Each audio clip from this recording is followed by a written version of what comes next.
Darkness swallows the African plains. No stars, no moon, only the thick black silence of a land holding its breath. Then, cutting through the void like demons laughing, comes the sound that makes every creature freeze in terror. Hyenas, dozens of them. Their eerie whooping calls echo across the savannah, growing louder, growing closer, surrounding something hidden in the shadows. And there, standing alone in the center of this nightmare, is a lion. But not just any lion. His body is a roadmap of violence. Deep scars cross his face like war paint. His black mane, thick and wild, flows like a king's crown forged in fire. His amber eyes burn with something beyond fear, beyond rage. This is Cesar, and tonight he has come home to die or to kill. What would drive a lone male to walk straight into the jaws of 40 hyenas? What kind of madness pushes a lion to challenge an entire clan with no backup, no brothers, no pride behind him? The answer lies buried 3 years in the past. A past filled with betrayal, blood, and a father's unforgivable sentence. They say a banished lion is already dead. Without a pride, he starves. Without brothers, he falls to enemies. The African wilderness offers no mercy to the lonely. 90% of exiled males never survive their first year alone. They become ghosts, wandering the dry lands until their bodies give out. But Cesar broke every rule of nature. He walked into exile as a broken prince. He returns now as something far more dangerous. This land once belonged to his bloodline. These rivers, these hunting grounds, these acacia trees watched him take his first steps as a cub. His father ruled here for 9 years. His mother raised 6 cubs under these skies. This was supposed to be his kingdom, his inheritance, his destiny. But while Cesar wandered the wastelands, something dark crept in and stole everything. The Hyena Clan, 40 strong, led by a matriarch so cunning she has killed 3 male lions before. They do not fight fair. They never fight alone. Their strategy is simple and brutal. Surround, exhaust, tear apart from behind. A lone lion against this army has almost 0 chance of survival. The math is death, and yet here stands Cesar. The first hyena emerges from the darkness, then another, then 10 more. Their eyes reflect like hellfire in the night. Their laughing grows into a deafening chorus. They smell his blood from old wounds. They sense he is alone, and they begin to circle slowly, patiently, like executioners savoring their work. Cesar does not run. He does not back away. Instead, he does something that freezes every hyena in place. He opens his jaws, fills his scarred lungs with African air, and releases a roar so powerful it shakes the earth beneath their feet. It is not a cry for help. It is not a warning. It is a declaration. The rightful king has returned, and he will take back his throne or paint this land red with blood trying. But before we witness what happens next, you need to understand how Cesar became this warrior. 3 years ago, he was not a scarred gladiator. He was a young prince with everything to lose. And in one terrible night, he lost it all. Not to hyenas, not to rival lions, but to the one lion he trusted most in this world, his own father. 3 years earlier, this same land looked like paradise. The rivers ran full, the grass grew tall and golden, zebras and wildebeest gathered in thousands, offering endless meals for the pride that ruled here. And at the center of this kingdom stood the most powerful lion in the region, King Tao, a massive male with a golden mane and cold, calculating eyes. He had held this territory for 9 brutal years, killing every challenger who dared approach. Cesar was his firstborn son, the prince of the savannah. From the moment he opened his eyes, everyone knew he was destined for greatness. His body grew faster than his brothers. His roar developed deeper than males twice his age. The lionesses whispered that he would one day surpass even his father. And perhaps that was the beginning of the problem. As Cesar reached 3 years old, his mane began to darken. His muscles hardened into weapons. He started walking with a confidence that made the older males nervous. King Tao watched his son's transformation with growing unease. He had killed his own brothers to claim this throne. He knew better than anyone what ambitious young males were capable of doing. The tension between father and son grew like a slow poison. They avoided each other during hunts, their eyes met with suspicion instead of love. The pride felt the shift. The lionesses sensed that something terrible was building beneath the surface. Two kings cannot share one throne. Nature does not allow it. Blood does not permit it. Then came the night that changed everything. A rival coalition of 3 males appeared at the border, testing King Tao's strength. They were young, hungry, and dangerous. The old king needed every ally he could find. He needed his son beside him, but when Tao looked for Cesar, he found him near the acacia grove, with Nala, the king's favorite female, the one lioness Tao had claimed as his alone. Nothing happened between Cesar and Nala. They were only talking, only standing close. But in the eyes of a paranoid king, proximity was guilt, intention was betrayal. Tao saw his son not as a prince, but as a threat, a rival, an enemy wearing the face of family. The old king made his decision before the sun rose. At dawn, Tao attacked his own son. No warning, no trial, just fury and teeth and claws tearing through flesh. Cesar was strong, but he was not prepared to fight his own father. He could not bring himself to bite back with full force. That hesitation cost him. Tao slashed his face, his shoulders, his flanks. Blood poured onto the golden grass. The pride watched in horror as the king dragged his wounded son to the border. Tao's roar echoed across the plains, a public execution of his own bloodline's future. The sentence was exile, banishment to the deadlands beyond the river, the dry territory where water disappeared and prey never wandered. A death sentence wrapped in mercy. Cesar limped into the wilderness alone, bleeding, broken, and betrayed by the one lion who should have protected him. He looked back only once. His mother stood frozen among the lionesses, unable to help, unable to speak. That image burned into his memory like fire, the last sight of his family, the last moment of his old life.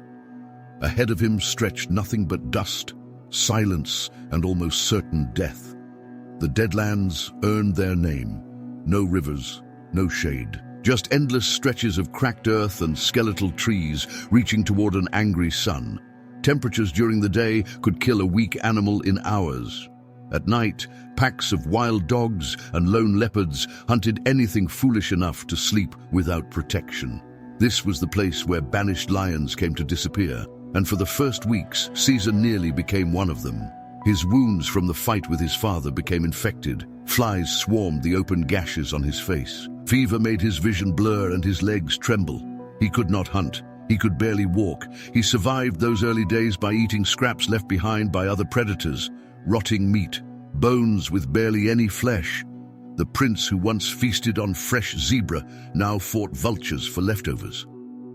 But Cesar refused to die. Something inside him burned hotter than the fever, hotter than the African sun. Every night, as he lay shivering in the darkness, he replayed his father's attack in his mind. The teeth, the claws, the betrayal. That memory became his fuel, his reason to stand up each morning. He would not let Tao's sentence be his ending. He would survive out of pure, relentless spite. Months passed. His wounds scarred over, leaving permanent marks across his face and body.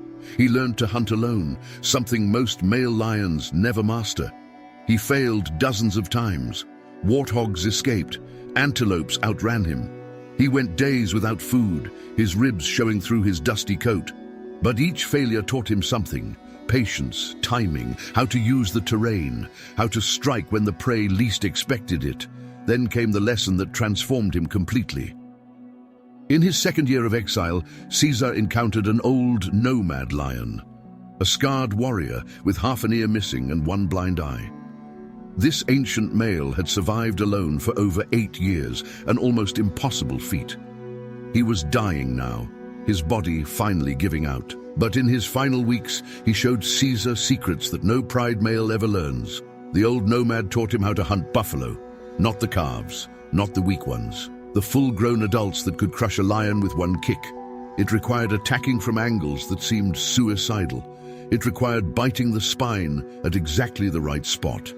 It required a level of courage that bordered on madness.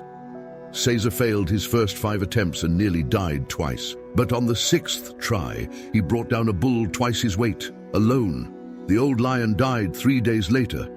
Cesar stayed with his body until the hyenas came to claim it. He roared once in tribute, then walked away into the sunset. Something had shifted inside him. The desperate, starving exile was gone. In his place stood something new, a hunter who feared nothing, a warrior who had stared at death so many times it no longer impressed him. By his 3rd year, Cesar was unrecognizable. His mane had grown thick and dark, almost black, a sign of surging testosterone and peak physical condition. His body was lean but explosive with muscle. His eyes held a calm intensity that made other predators avoid his gaze. The deadlands had tried to break him. Instead, they had forged him into a weapon. Then one evening, the wind changed. It carried something from the east, a familiar scent mixed with rain and distant thunder. The smell of his homeland, the smell of the rivers where he was born, and underneath it all, the unmistakable stench of hyenas, dozens of them. Cesar lifted his scarred face toward the horizon. It was time to go home. The journey back took Cesar 4 days. He traveled mostly at night, avoiding the territories of other prides, slipping through the shadows like a ghost returning from the grave. With each step closer to his homeland, memories flooded his mind. The acacia trees where he played as a cub, the riverbank where his mother taught him to drink without fear of crocodiles, the kopje where his father used to survey the kingdom at dawn. Home. He was finally going home, but something felt wrong long before he arrived. The air smelled different. The usual chorus of birds and insects had gone quiet. No zebras grazed in the open fields. No wildebeest gathered near the water. The land that once teemed with life now felt hollow and abandoned. Cesar slowed his pace, his instincts screaming that danger waited ahead. He was right. He reached the heart of his father's territory at dusk, the place where the pride used to rest under the great baobab tree, the place where cubs once tumbled over sleeping lionesses. Now there was only silence. Bones littered the ground. Old bones, small bones, the remains of cubs who never had a chance to run. Cesar's blood turned cold as he recognized the pattern. This was not a natural death. This was a massacre. He searched for any sign of his family. His mother, his sisters, the aunts who used to groom his mane when he was young. Nothing. No bodies. No tracks leading away. Just emptiness and the sickening smell of decay. The pride had either fled or been scattered to the winds. The kingdom his father had built over 9 years had been erased in what looked like a single brutal season. Then Cesar found what remained of his father. Near the dry riverbed, half buried in dust, lay a massive lion skull. The jaw was broken. Deep bite marks scarred the bone. Tao, the mighty king who had banished his own son, had died alone and overwhelmed. No glorious last stand, no warrior's death. Just an old lion torn apart by enemies he once would have crushed without effort. Cesar stood over the skull in silence. He felt no satisfaction, only a hollow ache where hatred used to live. The answer to what happened came with the wind, that laughing sound, that unmistakable chorus of whoops and cackles echoing from the northern ridge. Hyenas, not 5 or 10, dozens. Their voices filled the night like a declaration of ownership. They had claimed this land, they had killed its king, they had turned paradise into their hunting ground, and they feared nothing because nothing remained to challenge them. Cesar climbed the kopje where his father once stood. From the top, he could see the extent of the invasion. Hyena dens dotted the landscape. Their trails crisscrossed the territory like ugly scars. Near the main water source, he spotted the bulk of the clan resting in the moonlight. He counted them carefully. 35 adults, maybe more hiding in the shadows. One massive female sat at the center, larger than the others, commanding the space around her. The matriarch, the queen who had orchestrated all of this destruction. As Cesar watched from the darkness, something caught his eye near the eastern border. Fresh paw prints in the mud, too large for hyenas, too recent to be old. Someone else was out there. Someone was watching. Another lion, perhaps, hiding in the ruins of the fallen kingdom. He filed that information away for later. Right now, he had a more pressing matter to consider: the math. was impossible. 1 lion against 40 hyenas meant certain death. Every instinct told him to leave, to find another territory, to forget this cursed place. But Cesar did not move. He stared at the clan below, his amber eyes reflecting the cold moonlight. This was his land. His blood soaked this soil. And tomorrow night, one way or another, the hyenas would learn what happens when you steal a throne from a king who refuses to stay dead. Her name was whispered with fear across the savannah. Kaylee, the Shadow Queen, the largest female hyena seen in this region for decades. She weighed nearly 70 kilograms of pure muscle and cunning. Her jaws could crush the leg bone of a buffalo with a single bite. But her most dangerous weapon was not her strength, it was her mind. Kaylee had built her empire through patience, strategy, and absolute ruthlessness. She had risen to power 5 years ago by killing her own mother. No hesitation, no remorse. The old matriarch had grown weak, and in hyena society, weakness is an invitation for death. Kali gathered her allies, surrounded the aging queen at night, and ended the old regime in less than 3 minutes. Since that bloody coronation, she had transformed a scattered group of 20 hyenas into an organized army of over 40 killers. Kaylee understood something that most predators never grasp. Numbers win wars. A single lion, no matter how powerful, cannot fight in every direction at once. So she bred her clan aggressively. She welcomed outcasts from other groups. She formed alliances with smaller clans, absorbing them into her growing force. Every year, her army expanded. Every year, her territory pushed further into lion country. King Tao was simply her latest conquest. He would not be her last. The night Cesar arrived, Kali sensed something had changed. She stood at the edge of her den, nose lifted to the wind, reading the air like a book. A new scent. Male lion. Alone. Her lieutenants grew nervous, remembering the damage Tao had inflicted before they finally overwhelmed him. But Kaylee remained calm. She had killed lone males before. 3 of them, in fact. Each one thought his strength would be enough. Each one died screaming in the darkness. She gathered her clan and explained the strategy they would use. The circle of death. It was a technique passed down through generations of hyena matriarchs. First, surround the target completely. Never let him put his back against a rock or tree. Second, attack in rotating waves. 3 or 4 hyenas dart in, bite the hindquarters and legs, then retreat before he can turn. Third, be patient. A lion's strength is explosive but short. Keep him spinning, keep him bleeding, keep him exhausted. Within 30 minutes, even the strongest male collapses from blood loss and fatigue. But Kali added her own refinement to this ancient tactic.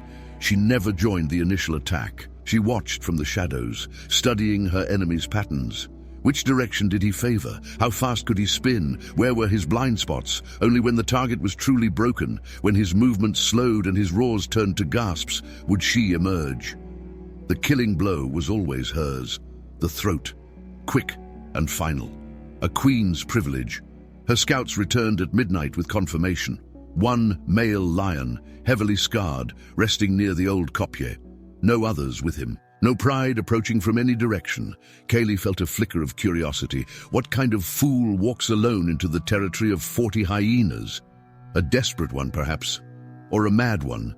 Either way, he would be dead before sunrise. She had never lost a battle on her own land. She did not intend to start now. The clan moved out in silence, spreading across the territory like a dark tide. Kaylee positioned her fastest runners on the flanks. Her strongest fighters formed the inner circle. She herself took position on a small ridge overlooking the kopje, where she could watch everything unfold. The moon disappeared behind clouds. Perfect darkness, perfect hunting conditions. The Shadow Queen smiled, her massive jaws parting to reveal teeth that had ended dynasties. Below, unaware of the death closing in around him, Cesar slept. But his sleep was light, his ears twitching at every sound. 3 years in the deadlands had taught him one crucial lesson. In the wilderness, the moment you feel safe is the moment you die. Tonight, that lesson would be tested like never before. Cesar opened his eyes 2 seconds before the first hyena attacked. It was not sight that warned him. It was the sudden silence. The insects stopped. The wind held its breath, and in that frozen moment, he heard the soft padding of paws approaching from every direction. He rolled to his feet just as a dark shape lunged from the shadows, jaws snapping at the space where his throat had been. The night exploded into chaos. Hyenas poured from the darkness like water breaking through a dam. Their laughing screams filled the air, a symphony of madness designed to disorient and terrify. Cesar spun, slashing at the shapes darting around him. His claws found flesh. A hyena yelped and tumbled away, its shoulder torn open. But three more took its place, circling, probing, testing his defenses from every angle. He understood their strategy immediately. They were not trying to kill him yet. They were trying to tire him. Every time he lunged at one attacker, two more darted in from behind. Teeth grazed his hindquarters. Jaws snapped at his ankles. They were bleeding him slowly, draining his energy one small wound at a time. The circle of death was closing, and Cesar was trapped at its center. He fought with everything the deadlands had taught him. He did not waste energy chasing shadows. He kept his movements tight, controlled, conserving strength while making each strike count. A hyena leaped for his face. He caught it midair, his jaws crushing its spine before it could bite. He hurled the body into the pack, creating a momentary gap, but the gap closed instantly. There were simply too many of them. 10 minutes into the battle, Cesar was bleeding from a dozen wounds. His right hind leg burned where teeth had torn through muscle. His mane was matted with blood, both his own and his enemies.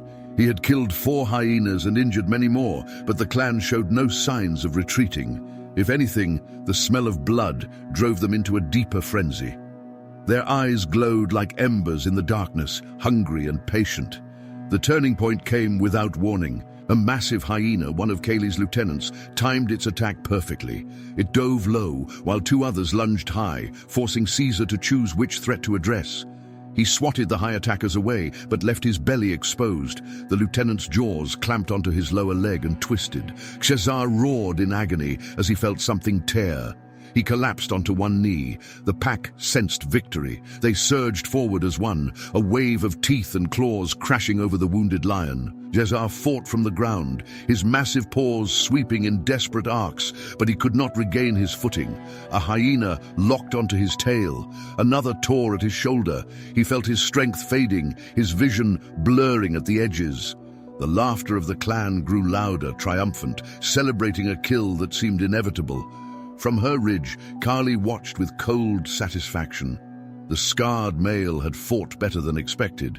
He had cost her 4 soldiers, maybe 5. But the outcome was never in doubt. She rose from her position and began walking toward the chaos below. It was time to claim her prize.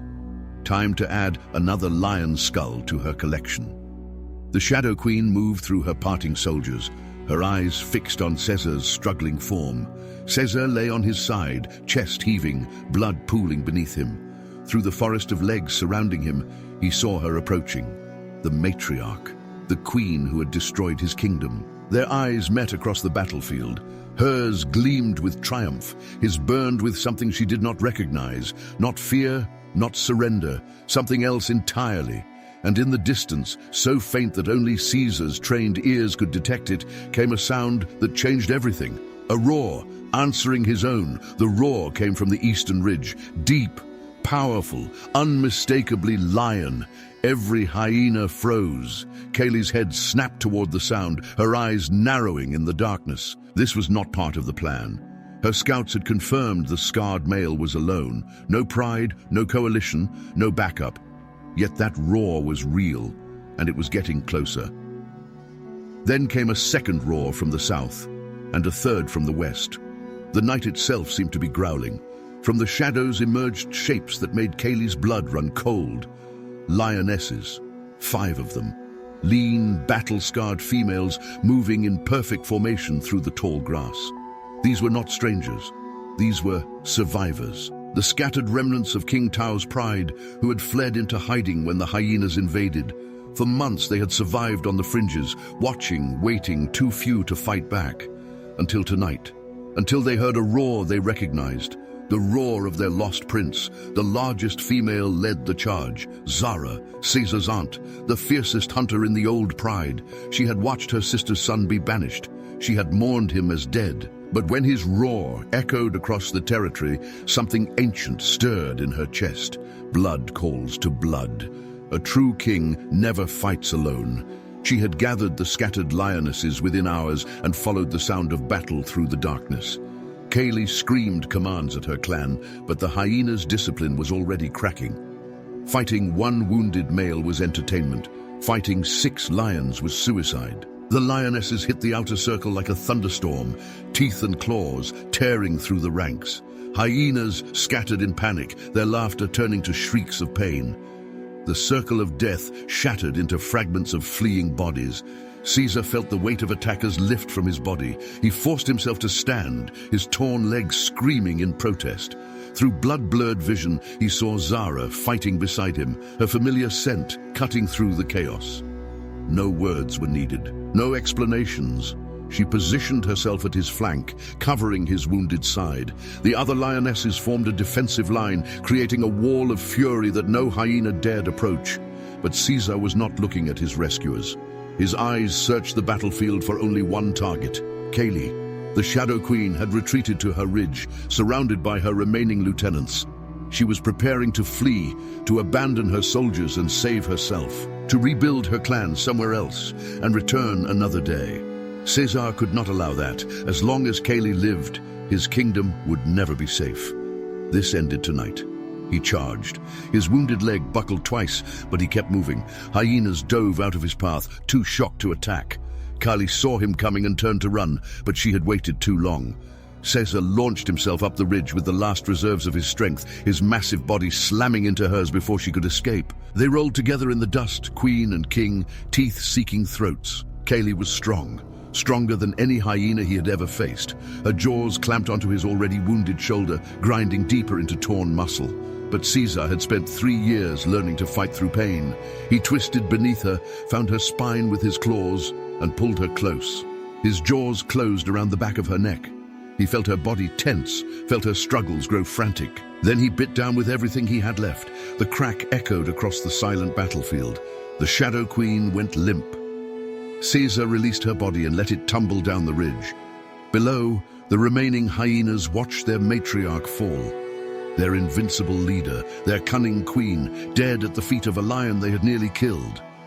The clan broke completely. They fled into the night, scattering in every direction, their empire collapsing in a single moment. The war was over. The king had won. Dawn broke over the savannah like a promise. Golden light spilled across the battlefield, revealing the true cost of the night's war.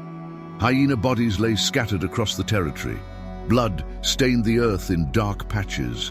And at the center of it all, on the ancient kopje where his father once stood, Cesar watched the sunrise. His body was ruined. Deep wounds covered every limb. His mane was matted with dried blood. But his eyes held something that no wound could touch: peace. The surviving lionesses gathered below the kopje, their faces turned upward toward him. Zara sat at the base of the rock, her own wounds testimony to the battle she had fought. The other females formed a semicircle behind her, waiting in silence. No one had commanded them to assemble. No one had called this meeting. Instinct older than memory had drawn them here. A pride recognizes its king. Blood knows its own. Cesar descended slowly, his torn leg making each step a careful negotiation with pain. He moved among the lionesses, touching his forehead to each one in turn. A greeting, an acknowledgement, a silent promise. These females had risked everything to answer his roar. They had charged into impossible odds for a prince they thought was dead. He would spend the rest of his life earning that loyalty. The territory would take time to heal. The hyenas had stripped it nearly bare during their occupation. Game had fled. Water sources had been fouled. The great baobab tree where the pride once rested now stood surrounded by bones and decay. But life was already returning. A herd of impala grazed cautiously at the northern border. Birds sang in trees that had been silent for months. The land sensed the change. The nightmare was ending. In the weeks that followed, Cesar proved himself worthy of the crown he had reclaimed. He did not rule through fear like his father. He led the hunts himself, despite his healing wounds. He allowed the lionesses to eat first, a gesture that shocked females accustomed to Tao's selfish dominance. He patrolled the borders not with arrogance, but with vigilance, ensuring no threat would ever catch his family unprepared again. Word spread across the savannah about what had happened here. A lone exile had returned and defeated 40 hyenas. He had killed the Shadow Queen with his own jaws. Other prides heard the story and kept their distance. Nomad males caught his scent at the borders and turned away without challenging. The scarred king with the black mane had become a legend, a warning, a symbol of what happens when you underestimate a lion with nothing left to lose. 3 months after the battle, the first cubs were born. 2 males and 2 females tumbling over each other in the morning light. Cesar watched them play from his position on the kopje, the same rock where he had made his decision to fight. These cubs would never know exile. They would never feel the hunger of the deadlands or the loneliness of wandering without a pride. He had bled for their future. Every scar on his body was a down payment on their peace. As the sun set on another day in the reclaimed kingdom, Cesar released a roar that rolled across the plains like thunder. It was not a challenge. It was not a warning. It was a statement. The rightful king sits on his throne. The bloodline continues. And any enemy foolish enough to test this truth will meet the same fate as the Shadow Queen. He had left this land as a banished boy with nothing but wounds and shame. He returned as a warrior forged in suffering. And now he ruled as something greater than either. A king who understood that true power is not given by fathers or taken by force. True power is earned, one scar at a time, one impossible night at a time, one roar echoing across the savannah, reminding the world that some kings refuse to stay dead. Now I want to hear from you. If you were in Caesar's position, banished and betrayed by your own father, would you have returned to fight for your kingdom? Or would you have started a new life somewhere else and never looked back? Drop your answer in the comments below. I read every single one.